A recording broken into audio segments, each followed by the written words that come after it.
Hollywood की एक ऐसी एक्ट्रेस जिसे एक नहीं बल्कि दो बार ग्रैमी अवार्ड से सम्मानित किया गया, जिसके नाम पर एक मशहूर परफ्यूम भी है। एक ऐसी सिंगर और एक्ट्रेस जिन्होंने बचपन में ही लाइमलाइट का पूरा सुख लिया, लेकिन बावजूद इसके वो अपनी पर्सनल लाइफ में काफी दुखी और परेशान रही। उनका मानना था कि उनके बचपन को उनसे छीन लिया गया, क्योंकि कम उम्र में ही जिस तरह से वो लगातार काम कर रही थीं, वो किसी भी बच्चे के लिए एक टॉर्चर से कम नहीं था। अपने पिछले एपिसोड में हमने हॉलीवुड की इस सिंगर और एक्टर यानी कि जूडी गार्लैंड की जिंदगी से जुड़े हुए कई सारे खुलासे आपके सामने किए। किस तरह से जूडी गार्लैंड 5 शादियों के बाद भी जिंदगी में अकेली रह गईं।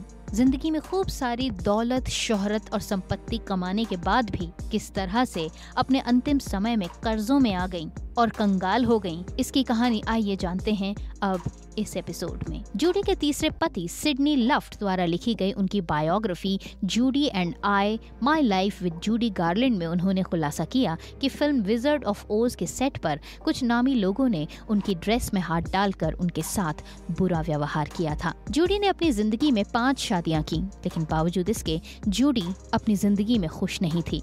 अपनी शादीशुदा जिंदगी को कभी एंजॉय नहीं कर पाई, अपनी मर्जी से अपनी फैमिली प्लान नहीं कर पाई और जब वो प्रेग्नेंट हुई भी तो भी उन्हें अबॉर्शन करवाना पड़ा। क्या थी ये सारी कहानी, आइए अब आपको वो भी बताते हैं। टीनेज में Judy Garland actor Artie Shaw से प्यार करने लगी थी। वो आर्टी को लेकर काफी सीरियस थी, लेकिन जब आर्टी ने एक्ट्रेस लाना टर्नर के लिए जूडी को छोड़ दिया तो वो बुरी तरह से टूट गईं। जूडी का अगला रिलेशनशिप कंपोजर डेविड रोज से रहा। डेविड ने उनके 18th बर्थडे पर उन्हें डायमंड रिंग देकर शादी के लिए प्रपोज किया, लेकिन स्टूडियो ने इस पर आपत्ति जताई। कॉन्ट्रैक्ट के मुताबिक जूडी फिल्मों के बीच में शादी नहीं कर सकती थी। और वहीं दूसरी तरफ डेविड और उनकी पत्नी जो कि एक सिंगर थी, मार्था राय का तलाक भी फाइनल नहीं हुआ था। ऐसे में इन दोनों के पास रुकने के अलावा और कोई चारा नहीं था। लेकिन 1 साल बाद यानी कि साल 1941 में जूडी गार्लैंड ने 19 साल की उम्र में 30 साल के कंपोजर डेविड रोज से शादी कर ली। ये जूडी की पहली शादी थी। इस शादी के बाद जूडी काफी खुश थी और साल 1941 में ही वो माँ भी बनने वाली थी। लेकिन स्टूडियो के कॉन्ट्रैक्ट के मुताबिक जूडी को ये अलाउड नहीं था कि वो फैमिली प्लान कर सके और ऐसे में जूडी को अबॉर्शन करवाना पड़ा। साल 1943 में जूडी अपने बॉयफ्रेंड टायरन पावर के बच्चे की माँ भी बनने वाली थी, लेकिन एक बार फिर से स्टूडियो की शर्त के आगे जूडी को झुकना पड़ा और फिर से अबॉर्शन करवाना पड़ा। लेकिन साल 1944 में जूडी ने अपने पहले पति डेविड से तलाक ले लिया। 1 साल के बाद उन्होंने अपनी फिल्म मीट मी इन सेंट डायरेक्टर विंसेंट मिनेली से शादी कर ली और एक बेटी लीजा को जन्म दिया। दोनों की ये शादी 6 सालों तक चली, लेकिन जूडी की इस दूसरी शादीशुदा जिंदगी में भी कोई खास बेहतरीन तरक्की नहीं हुई। कुछ ही समय बाद जूडी को पता चला कि उनके पति विंसेंट का अफेयर एक आदमी से है, तो उन्होंने साल 1951 में उनसे तलाक ले लिया। तो जूडी ने साल 1951 में अपने दूसरे पति से भी तलाक ले लिया। अप्रैल 1948 में फिल्म द पायरेट्स की शूटिंग करते हुए जूडी को नर्वस ब्रेकडाउन हुआ। इसके बाद उन्हें एक हॉस्पिटल में भर्ती करवाया गया। नशे की लत और टूटते रिश्तों के चलते जूडी इतने डिप्रेशन में आ गई कि उन्होंने जुलाई 1948 में एक टूटे कांच के टुकड़े से अपनी कलाई की नस काटने की कोशिश की, लेकिन उन्हें समय रहते बचा लिया गया और 2 हफ्तों तक साइकाइट्रिस्ट की निगरानी में रखा गया। लेकिन इस सब की वजह से जूडी के प्रोफेशनल कॉन्ट्रैक्ट्स बुरी तरह से खराब हो रहे थे। लगातार फिल्म की शूटिंग में जूडी की गैर मौजूदगी फिल्म के बजट को लगातार बढ़ाई जा रही थी और इसी वजह से फिल्में घाटे में आने लगी। जब अपनी एक फिल्म की शूटिंग के दौरान जूडी अक्सर सेट से गायब रहती थी, तो इसकी वजह से इस फिल्म का बजट डबल हो गया और फिल्म घाटे में रही। लेकिन जूडी की अगली film Easter parade super hit रही, जिसके चलते स्टूडियो ने उन्हें अगली film the Berkeley of Broadway जो कि साल 1949 में रिलीज हुई उसमें कास्ट किया। इस समय तक जूडी बुरी तरह से शराबी बन चुकी थी और उनकी नींद की दवा का डोज भी काफी बढ़ चुका था। वो बार्बिटूरेट और मॉर्फिन की दवाइयाँ साथ लेती थी। माइग्रेन की दिक्कत भी बढ़ गई थी, तो इस वजह से जूडी फिजिकली काफी वीक होने लगी। शारीरिक परेशानियों के चलते जूडी अक्सर फिल्म के सेट से गायब रहा करती थी, लेकिन उनके इस लापरवाही के रवैये को MGM स्टूडियो ने ज्यादा समय तक नहीं झेला और आखिरकार उन्हें सस्पेंड कर दिया गया। लेकिन सस्पेंशन का टाइम खत्म होने के बाद उन्हें एक बार फिर से स्टूडियो की तरफ से कास्ट कर लिया गया और ये फिल्म थी रॉयल वेडिंग। लेकिन इसके बावजूद भी जूडी के रवैये में कोई सुधार नहीं था। शायद जूडी अपने आप को सुधारना ही नहीं चाहती थी, क्योंकि जिस स्टूडियो को वो अक्सर अपने बचपन का विलन बताती थी, शायद वो ये चाहती ही थी कि ये स्टूडियो उनके लगाए हुए आरोप की सजा भुगते। कई बार जूडी बिना बताए सेट से गायब हो जाती थी। जूडी का रवैया स्टूडियो को इतना नागवार गुजरा कि उन्होंने अपनी फिल्म से जूडी को हटा दिया। पहले ही डीप डिप्रेशन से लड़ रही जूडी ऐसी टूटी कि उन्होंने कांच के टुकड़े से अपना गला काटने की कोशिश की। लेकिन धीरे धीरे यह खबर मीडिया में फैल गई कि MGM स्टूडियो के कारण ही जूडी ने अपना गला काटने की कोशिश की, जिसके बाद से हॉलीवुड में चौतरफा तौर पर जूडी को बॉयकॉट किया जाने लगा और जूडी को फिल्में मिलनी बंद हो गई। 18 साल की उम्र तक हॉलीवुड की सबसे बड़ी स्टार और सबसे ज्यादा कमाई करने वाली एक्ट्रेस जूडी गार्लैंड अपने करियर के उस दौर में आ चुकी थी जब उनके पास फिल्में ही नहीं थी। लेकिन जूडी ने हार नहीं मानी। 1950 तक जूडी दुनिया भर में म्यूजिक कॉन्सर्ट कर रही थी। कैलिफोर्निया कॉन्सर्ट के दौरान उनकी मुलाकात सिडनी लुफ्ट से हुई, जो उनके टूर मैनेजर थे। दोनों ने 8 जून 1952 को शादी कर ली। जूडी ने अगले साल बेटी लाडला लुफ्ट को जन्म दिया और 1955 में बेटे जोइल लुफ्ट को। इमेज सुधारने के बाद जूडी ने 1954 की फिल्म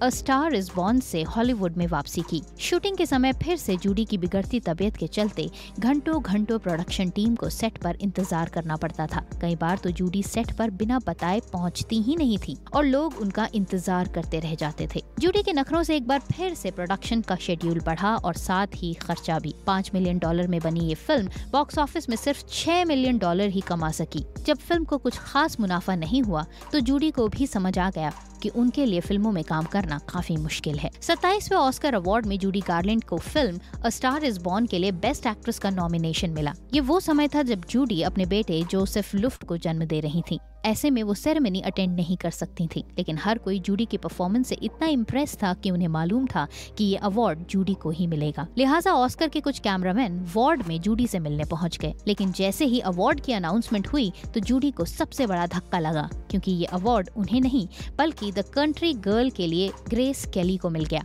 अनाउंसमेंट के तुरंत बाद सारे कैमरामैन उनका कमरा छोड़कर ग्रेसी को इंटरव्यू करने पहुंच गए। जूडी को ऑस्कर अवार्ड तो नहीं मिला, लेकिन उन्हें इस फिल्म के लिए गोल्डन ग्लोब अवार्ड से सम्मानित किया गया। इसके बाद जूडी ने फिल्मों से दूरी बना ली। 1955 के बाद जूडी सिर्फ टेलीविजन सीरीज और म्यूजिक कॉन्सर्ट्स करने लगी। 1959 में जूडी को हेपेटाइटिस की शिकायत होने पर हॉस्पिटल में भर्ती करवाया गया। लंबे इलाज के बाद डॉक्टर्स ने उन्हें बताया कि वो अब 5-6 सालों से ज्यादा जिंदा नहीं रहेंगी और अगर बच भी गयी तो वो गाना नहीं गा पाएंगी। हॉस्पिटल से डिस्चार्ज होने के बाद भी जूडी अपनी ही जिद पर थी। उन्होंने गाना गाना नहीं छोड़ा। साल 1963 में जूडी ने बताया कि उनके पति सिडनी उनका मेंटल हैरेसमेंट कर शराब के नशे में उन्हें बुरी तरह से पीटते हैं। सिडनी अपने बच्चों को भी जूडी से छीनना चाहते थे। 1965 में जूडी के टूर प्रमोटर और एक्टर मार्क हेरन ने अनाउंस किया कि उन्होंने हांगकांग में शादी कर ली है। हालांकि उस समय तक जूडी ने सिडनी लुफ्ट से तलाक नहीं लिया था। 19 मई 1965 को जूडी और सिडनी का तलाक हुआ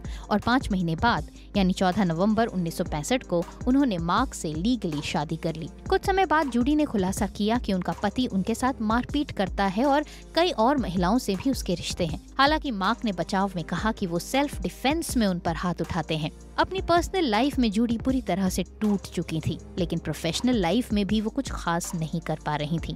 जूडी के पूर्व पति ही उनकी कमाई संभालते थे, लेकिन तलाक के बाद जूडी 4 करोड़ के कर्जे में आ गई। टैक्स न भर पाने की वजह से उनकी कई सारी प्रॉपर्टीज सील हो गयी। कर्जे से उबरने के लिए उन्होंने अपना एक बहुत ही बेहतरीन बंगला काफी कम दामों में बेच दिया और किराए के घर में अपने बच्चों के साथ रहने लगी। जुलाई 1967 को जूडी ने न्यूयॉर्क पैलेस में अपने बच्चों लोरना और जोई के साथ परफॉर्मेंस दी। इस टूर से उन्हें $2 लाख मिले, लेकिन फेडरल टैक्स एजेंट्स ने उनकी ज्यादातर कमाई सीज कर दी। 1959 तक जूडी की तबीयत काफी बिगड़ चुकी थी। मार्च 1969 में उन्होंने कोपेनहेगन में अपनी आखिरी स्टेज परफॉर्मेंस दी। मार्क से तलाक के बाद जूडी ने 15 मार्च 1969 में नाइट क्लब के मैनेजर मिकी डीन से शादी की। शादी के 3 महीने बाद 22 जून 1969 को जूडी अपने बाथरूम में मृत पाई गयी। उनकी मौत का कारण स्लीपिंग पिल्स का ओवरडोज था। उन्होंने एक साथ नींद की 10 गोलियां खाई थी। वहीं उनकी डेड बॉडी के करीब 100 स्लीपिंग पिल्स से भरी हुई एक और शीशे लाश ही बरामद की गई। पोस्टमार्टम रिपोर्ट में जूडी की मौत को एक्सीडेंट बताया गया। जूडी के अंतिम संस्कार के लिए उन्हें वही ग्रे सिल्क गाउन पहनाया गया जो उन्होंने 3 महीने पहले अपनी 5वीं शादी में पहना था। न्यूयॉर्क में जूडी को श्रद्धांजलि देने के लिए करीब 20,000 लोग जमा हुए। मौत के बाद पता चला कि उनके पास सिर्फ $40,000 ही बचे रह गए थे। जूडी का बचा हुआ कर्ज उनकी बेटी लीजा मिनेली ने चुकाया। कुछ समय बाद जूडी के पूर्व पति सिडनी लुफ्ट ने उनके 500 सामानों की नीलामी करवाई, जिससे 6 करोड़ रुपए जमा हुए और ये रकम उनके बच्चों में बांट दी गई। अपनी पूरी जिंदगी के दौरान जूडी ने लगातार संघर्ष किया, चाहे पर्सनल लाइफ हो या फिर प्रोफेशनल लाइफ। लेकिन इस कहानी ने एक ये सबक जरूर दिया कि कम उम्र में अगर बच्चों को ज्यादा लाइमलाइट का एक्सपोजर मिले तो ये उनके बचपन के लिए काफी खतरनाक होता है। तो ये था हमारा आज का वीडियो, जिसमें हमने हॉलीवुड की एक ऐसी एक्ट्रेस की सफलता की कहानी आपको सुनाई जो असल जिंदगी में काफी कुछ हारे बैठी थी। वीडियो अच्छा लगा हो तो इसे ज्यादा से ज्यादा शेयर कीजिए, चैनल को सब्सक्राइब कीजिए, पेज को लाइक कीजिए और इसी तरह से हमारे साथ जुड़ते चले जाइए। आज के लिए बस इतना ही। अगले वीडियो के साथ होती है आपसे बहुत जल्द दोबारा मुलाकात। तब तक के लिए नमस्कार।